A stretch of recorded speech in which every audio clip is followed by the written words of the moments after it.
Abu Abdulloh Qastalani Misriy rahimahulloh o'ta faqir va kamxarj edilar. Bir kuni tushlariga Rasululloh sallallohu alayhi vasallam kirib, bir salovat o'rgatib, shuni aytsangiz boylik eshiklari ochilib, boy bo'lasiz dedilar.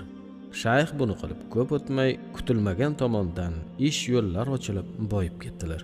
Bu salovatdagi bu sirni boshqa ko'plab olimlar ham kitoblarida keltirib sharh berganlar. Abu Abdulloh Qastalani rahimahulloh muhaddis olimlardan bo'lib, Shofiy mazhabining zabardast olimlaridan edilar. Ko'plab kitoblar muallifi, jumladan Imom Buxoriyning sahihlarini sharhlab yozgan Irshadus Sari lish-sharhi Sahih al-Buxoriy nomli mashhur asarlari mavjud. Ushbu boylik keltiruvchi salovatni ko'plab olimlar o'z kitoblarida keltirib, ajoyib misli ko'rilmagan futuhotlarga boy ekanini, mujarrab, juda tez ta'sirga egaligini aytganlar. Ba'zilari har kuni 300 marotaba o'qish kerakligini, shunda juda tez fursatda rizq yo'llari ochilishini aytganlar.